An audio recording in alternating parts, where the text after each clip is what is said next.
Okay po sis, ito katanungan, mapagpalang Sabat po mga kapatid, lalo na po sa ating mahal na Sultan Hashim. Ask ko lang po, ano po kaya ang magagawa ng OHC sa current situation para mapagising sa katotohanan ang BBM governance para gumising na siya? Kung may magagawa man o walang magagawa, kung may ginagawa, hindi ko pwedeng sabihin dito. Yun lang mga kapatid. Those are confidential nature.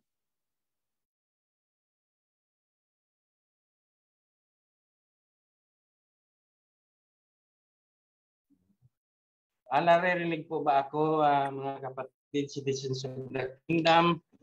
Go ahead. Sinasamantala ko na lang ito kasi nagagala kami na marinig ng Sultan Hashim. Yun, ang katanungan ko po, mahal na Sultan, in the time of Moses, he is the father of multitude. So ngayon sa kapanahunan ba natin, sa kapanahunan ba na end times, the multitude will also come? Yun lang po, mahal na Sultan.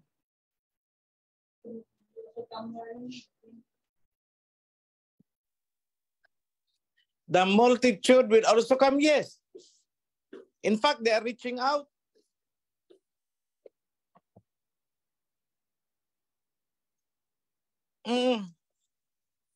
Darating ba ang multitude? Oo. O tingnan nyo sa sarili nyo, multitude na tayo. We are more than just, more than the count of our fingers. Pag umabot ka ng 1,000, that is already considered as a multitude. Yung pag tiningnan mo, hindi mo na mabilang agad-agad, that is already a multitude. Ngayon, if you are thinking of multitude in a grand scale, ibig sabihin, multiracial, yes, we are moving into that. Kailangan lang matapos natin ang temple. So, gawin lang natin ang dapat natin gawin. Kasi ang pagtatawag dyan is, ang aba ang gagawa niyan eh. In fact, nararamdaman ko na kasi may mga nag-reach out sa atin, ibang lahi na. And they are planning to come. So ang tanong, handa ba tayong tanggapin sila at makipag-integrate sa kanila? That's the biggest question eh. Kasi baka mamaya, baka makakita tayo na may ginagawang ganito, sobra ang prejudices natin. Sometimes we need to be tolerant of small things na medyo kakaiba sa atin. May mga kultura ding pinanggalingan ang mga yan. O handa ba tayo? Baka mamaya wala na tayong ginawa. Ang iba dyan, kundi magbantay ng magbantay kung manilip ng manilip kung ano ang mali ng ibang lahi na pumunta sa atin. That would not help. Criticize dito, criticize doon. Kakalad ka rin na sa tribunal. That would not help. Hindi makakatulong yun. So are we ready? Kasi para matanggap mo ang mga yan, you have to loosen the door ng konti. At pag nakapasok na, doon mo na lang ulit tuturuan yan. Hindi yung outright pagdating, ay, hindi ka dito pwede sa amin. Defiled ka. Ay, hari tayo dyan. Sometimes, yung salitang defiled is nagagamit ng karamihan. Hindi ko nila lahat. Nagagamit ng karamihan sa maling pamamaraan. The word defiled is used in the wrong context. Paano kung puro defiled na lang? Ay, yung negrong yan, defiled. Huwag papasukin sa gate. O, tama ba? O, paano kung pagdating dito may nakahikaw pa sa ilong? Are we ready? Naku, slave of Egypt pa yan. Defiled, hindi yan pwede dito. Oh, paano na? So, may tamang panahon para sa anumang bagay. For everything, there is the proper time. But we need to prepare. Yun lang naman.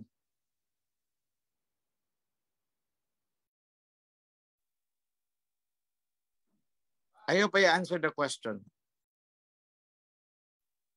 Mapagpalang tanghali sa lahat, especially sa ating mahal na Sultan Hashim at sa ating priesthood headed by our Prime Minister Ben Sinen, at sa lahat na kawan sa buong mundo, mapagpalang sa Happy Sabbath sa ating lahat. Actually, marami kami dito ngayon, puro lalaki lahat. Sabi nga nila, natsatsalin sila dahil sa binitawan na salita ng ating mahal na Sultan. Sabi nila, lalo tayo tumatapang dito. Pero ang sabi ko, tumatapang lang tayo kung alam natin ang katotohanan. Actually, bago ako magtanong, bigyan ako ng kunting sa aming pinag-usapan dito. Kasi kung titingnan natin dito, pwede natin kasi sa sinabi ng mahal na hari na yon kanina na itisting lang nila na galawin ako. Hindi lang nila nakikita kung ano karami ang pwedeng tumulong sa akin.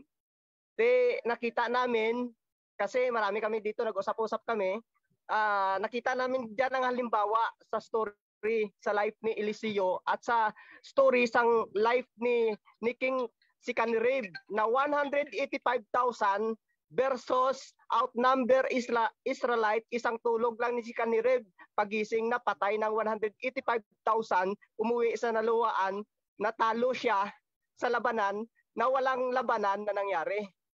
Pero ang aking ang tanong ngayon, ito ay tungkol, address talaga ito sa ating mahal na Sultan dahil malapit na kasi ang koronisyon. Mahal na Sultan, ano ba ang ibig sabihin ng talinhaga dyan sa Mateo about sa trigo at saka damo na sumabay tumubo? Sa panahon ba ito natin ngayon o sa hinaharap pa? Salamat po, mahal na Sultan. Yan lang po. Okay.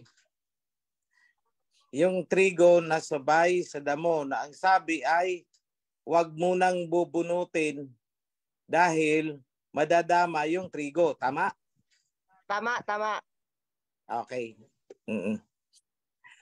Padating yan sa hinaharap pero unti-unti na tayong nagsisimula dyan pero pinigilan eh. So in the same manner, huwag muna ngayon. May tamang panahon dyan na talagang maa-uproot sila. Bubunutin talaga yan at itatapon sa apoy. Ibig sabihin, i-destroy, destruction. But not yet. Kasi ang hinahanap natin ngayon ay mga reapers. Nandun tayo sa punto na hinog na ang mga aanihin pero kulang ang mga taga-ani. Nandun tayo sa panahon na yon. Yan lang kapatid ang sagot.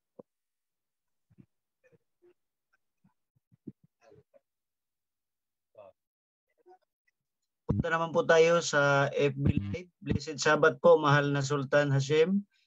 Ask ko lang po, sana bakit po kaya ang offer lang ang naging solid exchange? Anong Asian countries? Salamat po. Sa Asian countries ang offer ang pinakasulido daw na exchange. Ano kayang dahilan, mahal na hari? Mahal na Sultan. Ganito lang yan.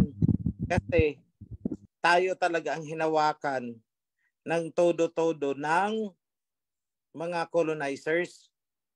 Dito nag-stay sa atin ng napakatagal ang mga Spaniards. We have been colonized for so long, for centuries. Kung hindi ako nagkakamali, 4 na century o 400 years. So talagang naluto tayo ng naluto. Pag hindi ka sumunod, ma-ostracize ka. Una, pag hindi ka sumunod, di patay ka kasi may nakatutok na espada sa'yo habang pinaluluhod ka sa harap ng krus. Pinaluluhod ka sa harap ni Itot. So luhod ka, yung lolo ng lolo ng lolo ng lolo mo, luhod. Yung anak no na lolo ng lolo mo, luhod. O hanggang sa lolo ng lolo mo, luhod din. Hanggang sa lolo mo, luhod din. So yung mga naiwan na mga kaapu-apuhan, hindi na nakita yung eksena na yung unang pangyayari. Akala nila, kaya lumulod ang lolo nila kasi yun ang tama. So kumbaga, inculturation ang nangyari sa atin. Masyado tayong naluto. Kumbaga sa droga, nung una pumapalag. Naturukan. Pag hindi naturukan, may withdrawal symptoms, nagsisisure, nagkukumbulsyon. So kailangan ulit ng another turok. Naging addicted. O yan po ang nangyari sa atin. Kaya ang buong Asia na to, kasi itong tinutukan nila eh. Now, I see the reason bakit talaga itong bansa natin ang tinutukan among the countries in Asia. Eh kasi dito pala si Sibol, yung mensahero ng silangan. Eh kahit na naman anong gawa nila, naging Chanos din naman ako. As everybody was. Pero bakit sumibol pa rin? Ibig sabihin, walang nagawa ang kanilang droga. Lumutang pa rin yung diwa. Ganun lang yun. So alam ng mga serpents yan na dito lulutang kasi nga alam nila na dito pumunta ang mga remnants. Maraming remnants ang naandito. Lalo na ang tribe of Ephraim. Ang tribe of Manasseh, andun sa may India. Tribe of Ephraim, napunta dito. Eh alam nila sa Bible, sa scriptures, na ang sisibulan ay tribe of Ephraim. Eh nasaan ang Ephraim? Eh andito sa atin. O ito ang inagapan nila. Kailangang makurap ito ng todo-todo para wala nang lulutang. Eh lumutang pa rin si Operio eh. So ganun lang po yun. That's why among nations in Asia, tayo talaga ang niluto ng todo-todo. Talagang well done tayo, almost sunog. Yan lang po mga kapatid. Yan. Maraming salamat po, Mahal na Sultan, sa kaliwanagan. Basahan ko lamang po isang katanungan ng kapatid from Facebook Live. Ang sabi po niya is, nakapanood po daw siya ng isang video na ang nagbabalik na po, green na po yung disyerto. At magbabalik na po ba ang Sahara Forest? At sakali mang ganun na nga po ang mangyayari, mapakikinabangan po ba ang mga halaman o puno na tutubo doon bilang pagkain natin? Yun po, ang katanungan ng isang kapatid na gusto magkaroon ng kaliwanagan, Mahal na Priesthood at Mahal na Sultan. Kung mapapakinabangan ba ang mga tutubo doon na pagkain natin, ano naman ang gagawin natin doon? Di naman tayo pupunta doon para doon kumain eh. Pero kung yan sa muling pag-recover ng Sahara, yes. The Sahara Desert is recovering. Kasi magkakaroon ng realignment, well, I should not be touching on this. Magkakaroon ng realignment yung gravity ng mga planets. Kasi that is preparation for the arrival of King Yahawashi. Kasi di ba tinilt lang naman yan during the time of Adam and Eve. Nagtilt, kaya natuyo yan. I'm sorry, yung first couple, not Adam and Eve. Nagtilt yan. Natuyo, namatay ang mga halaman dyan. So, si Adama at saka si Hawa ay dito sa atin ginawa. Kasi ito ang green. So, it will return. Maghihil ang mundo eh. Pero bago man yan maghihil, may interrupt yan. May interrupt yan kasi andyan na nga yung andyan na nga yung mga digmaan yan eh. But if not because of that, gradually, the Sahara will recover.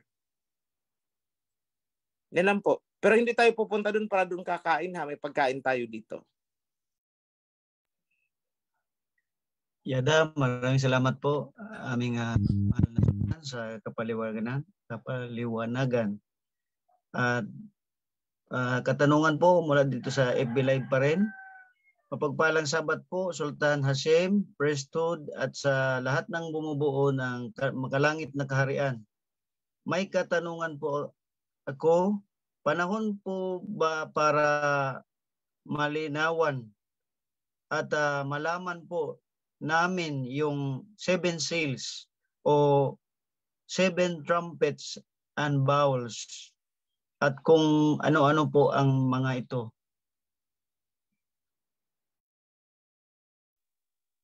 Okay, nakasil nga paano natin malalaman? Di ba nakasil yan? Sino magbubukas ng seal? O doon tayo magsimula. Sige nga, pagbigyan ko. O di ba? O ganito ang istorya niyan. Sa unang bahagi ng chapter sa taas, mababasa niyo doon na may inilatag na mga trono. Nandoon ang mga elders. Correct? Tapos may nakaupo doon sa trono. Tama? Tapos may 4 na creature doon na maraming mata. Correct? Tapos, nung nakaupo na yon na iset up na ang mga trono, bumaba ngayon si King Yahawashi. Tapos, lumapit doon sa nakaupo sa trono.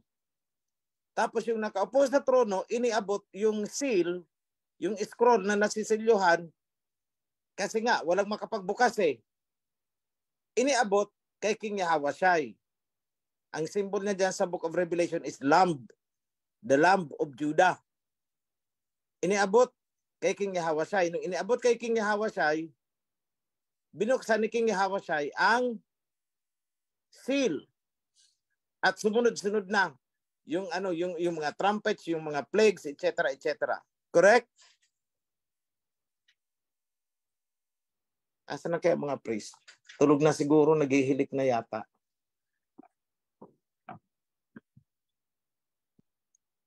Tingnan niyong mabuti yung sequence nun ha. Tingnan niyong mabuti yung sequence kasi I want to grab the opportunity para maintindihan niyo ang senaryo dyan.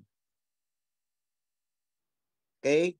May seal, may inilatag, trono, naupo ang mga elders sa paligid ng trono, may nakaupo sa trono. Tapos, yung nakaupo sa trono may hawak na seal. Nagtatanong, sino ang makakapagbukas nitong seal para mabasa natin at malaman na? Pero ni isa, walang makapagbukas.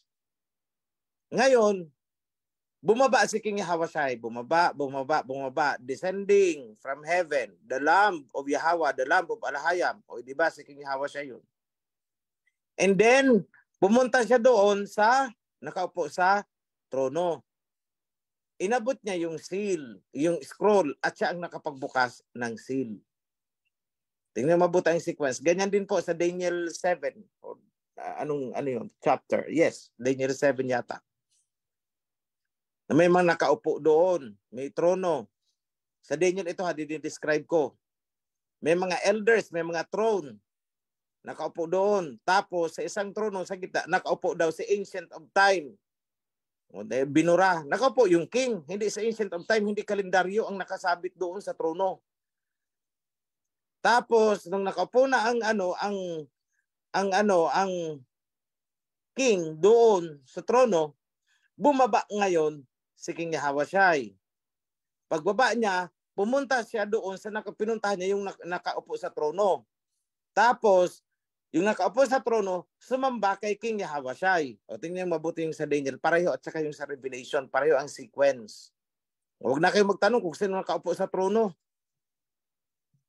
Pag nagtanong pa kayo diyan, bumalik kayo sa tawag dito. Saan ko kayo pababalikin? Huwag naman sa kinder. Ayan. So, pero kung anong content ng seal, huwag muna ninyong alamin ha. Huwag niyo naman anuhin yun. Huwag niyo naman nang intindihin. Okay? Huwag niyo naman nang problemahin. Ganun lang yun. Huwag na muna. Maging masunurin. Huwag mo nang sabi nga sa rin, wag muna nating pakialaman ha. Wag muna. Okay, yun lang yun. Maraming po sa FB Live. Sagarin po natin habang bihira na natin marinig ang boses ng ating mahal na Sultan.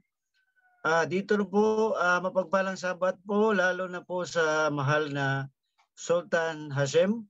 Tanong ko po, yung po bang nabanggit na river from the temple sa Ezekiel chapter 47 ay lalabas po ba pagkatapos ng templo natin sa Mount Zion? Salamat po sa kasagutan. Wag nyo nang hintayin yung templo matapos, ang river ay naandyan. Yun lang.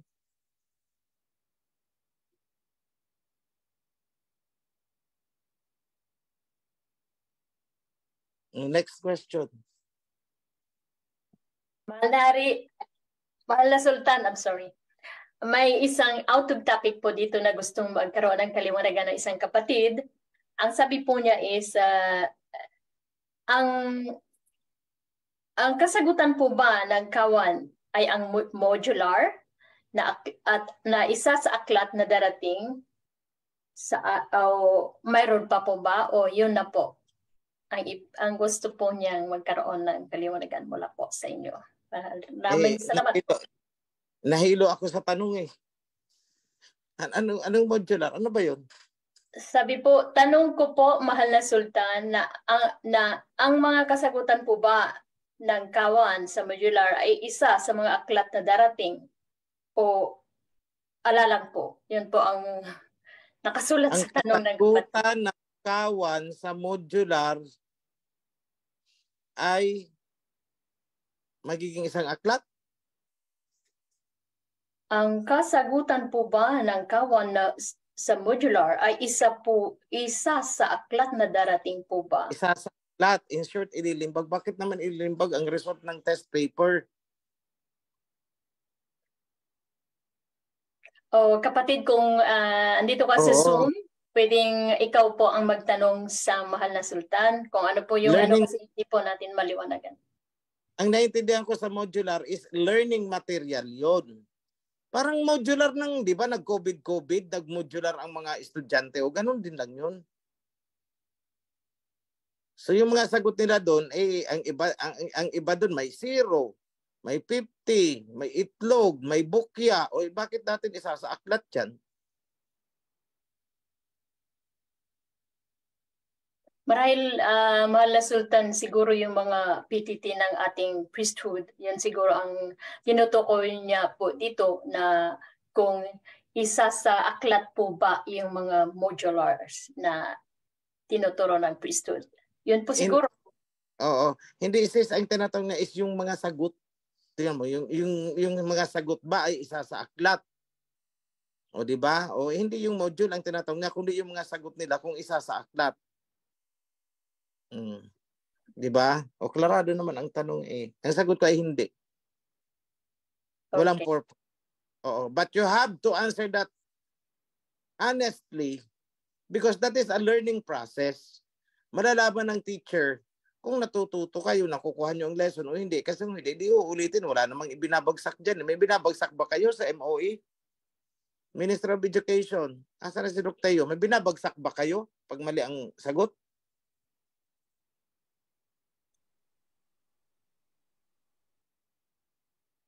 Wala na talaga. Kumakain na itong mga priest na to. Mahal na priesthood. Sige. Wala na, kumakain na. Baka mabulok. Sige. Wala Next po, mahal na Sultan. May isa pong katanungan dito, gusto lang pong basahin at gusto magkaroon ng kaliwanagan ng kapatid. Ang sabi po niya is, ang governance po ba ng tribu at sa kingdom ay iisa o magkakahiwalay po? Gusto lang po nilang magkaroon ng katugunan mula sa inyo, Maraming salamat po, President. Hindi magkakahiwalay kasi isa lang naman ang covenant. So there will be only one government regardless kung anong tribo kayo. Isa lang. Walang kanya-kanya dito. Isa lang. Sila ang magpapatay. Sige, yan ang sagot ko, sis. Mga kapatid, kasi galak na galak ako sa Sultan na napakagaling. Walang kahalan tulad. Araw muli, mahal na Sultan. Ang katanungan ko po, yun sa government, yung pagdating sa babali sa history, yung pagdating ni Magellan, ano po ba ang system of government natin na mga operya noon? Yun lang po. Okay. So yung tinatanong niyo po ay ano yung sitwasyon natin nung dumating dito na inabutan nila dito? Anong system of government ang inabutan nila dito? Yun. So, unang-una, nung dumating sila dito, progresibo na ang ating bansa. Tinatawag tayong Metropolis of the East. In short, trading hub na itong bansa natin. Nakikipag-trading na tayo sa Hong Kong, China, neighboring countries natin. So parang economic center na ito ng East. So Metropolis of the East ang tawag dito sa Manila na to.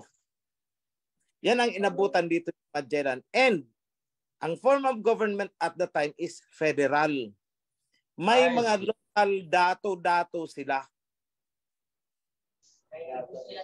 Mga dato-dato sila. Kaya nga, may dato. So, may dato Sumakwel, may dato, mga raha pa nila. Mga raha-raha. Dato Marikudu, yan. So there is an existence of government no matter how informal it is. Informal. Kasi doon sa ancient Israelites natin, informal baga ang head ng mga community doon ay mga elder. Yada. So in the same manner, yun din naman hanggang pagdating nila dito. Although pagdating sa pag may mga invader, nagkakaisa ang mga yan. But otherwise, may kanya-kanyang mga pamumuhayan. Parang 12 tribes. Ganon, nung nagsimula pa lang. 12 tribes yan.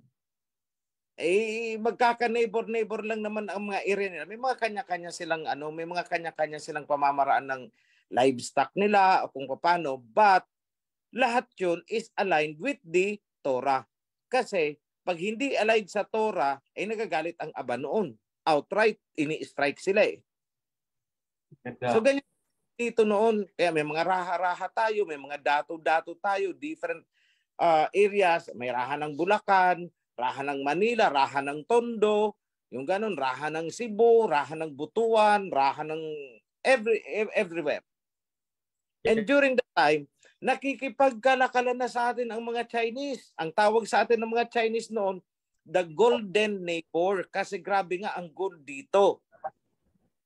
So, ang mga barko ng China, balik-balik, labas-masok dito sa atin. Wala namang problema. Walang sinasaktan ang mga Chinese dito. Nakikipag-trading lang sila, nakikipag-barter sila or whatsoever. Ngayon dumating ito si Magellan. Kinontrol nila ang mga tao politically, religion, kinontrol nila, ipinasok ang itot-itot, idolatry, ipinasok. Tapos, yung ating komersyo, binuwag nila ang tinatawag na Maritime Silk Road. Kasi nakakabit tayo sa Silk Road, ancient Silk Road of China. Nakakabit tayo sa Maritime Silk Road of China. Binuwag nila yan. Anong ginawa ng mga Kastila? Ipinalit nila ang galleon trade. O yun, alam na ninyo ang galleon trade. Naririnig na ninyo yan. Kasi sobra ang inggit nitong mga puti na to. Noon pa man kung paano nilang inaapakan ang China ngayon, walang pinag-iba noon pa yan. Ganyan ang ginagawa nila. Tingnan nyo, ibinabangon, nire-revive ng China ang Silk Road. O anong ginagawa nila ngayon? O sa kagustuhan strike, ini-strike nila ang China, nagsasuffer tuloy sila. Tingnan nyo. Sinanksyon nila ang Russia. O, sanksyonin mo ba naman na hindi ka pwede magbenta ng iyong panggatong? Eh, di sila sa Europe ang walang panggatong. Eh, kung hindi ba naman mga dakilang tanga? Di ba? Katangahan eh. I-sanction mo. O, paano ka dideliveran yan? O, kunwari, China ang pinanggagalang ng LPG natin. Kunwari lang yung LPG bigas galing ng China. Tapos sasabihin, isanksyon namin kayo. Hindi dapat bilhin ang bigas ninyo. Hindi dapat bilhin ang iyong LPG. Ano nangyari sa atin? Hindi kamote. Ganun katanga ang Europe. Ganun katanga si Biden. Kasi kung matalino siya, hindi malulubog sa utang. Ang Amerika, $30 trillion sa buong mundo siya ang may pinakamalaking utang. Kala ninyo progressive ang Amerika? No. Yan ang propaganda na ginawa nila na well-to-do sila, elite sila, mayaman sila. Hindi mayaman, mayabang. Yun yung totoo dyan. So, yan po, kapatid, ang sitwasyon natin na inabutan dito, di Magellan. Kaya itong mga world history na binabasa at itinuro sa atin, puro kalokohan yan. Ituro ba namang Magellan discovered the Philippines? Anong discovered? Invaded is the right term. Magellan invaded the Philippines. Philippines, hindi naman tayo Philippines. Ophir. Kasi kung i-write natin ang history, Magellan came over and invaded Ophir and renamed it into Philippines in honor of the King of Spain. That is the truthful history. Nung nandito na sila, sinira nila ang komersyo natin. But we were formerly the trading hub of Asia. Manila is the metropolis of the East. Sa inggit nitong mga Europeans na to, binuwag nila ang ancient maritime Silk Road connection natin with China. Sinakop din ng mga Briton ang China, sinalakay doon. Ang mga Espanyol, sinalakay tayo dito. Nag-collapse ang ancient maritime Silk Road. Ipinalit ngayon ang galleon trade. Nakita nyo kung gaano kainggitero yung mga serpents na yan. Hanggang ngayon yan. Hanggang ngayon. So this very situation ngayon is nothing new. Nothing has changed under the sun. Yada po. Maraming justice. Okay, I hope I answered the question. Ay, salamat po. Maraming Sultan.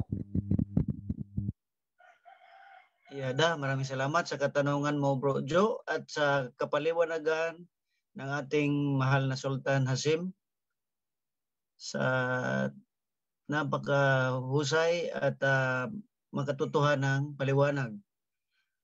Mga kapatid, sa kadahilanan, umabot na po tayo sa takdang oras pagkatapos ng ating banal na gawain.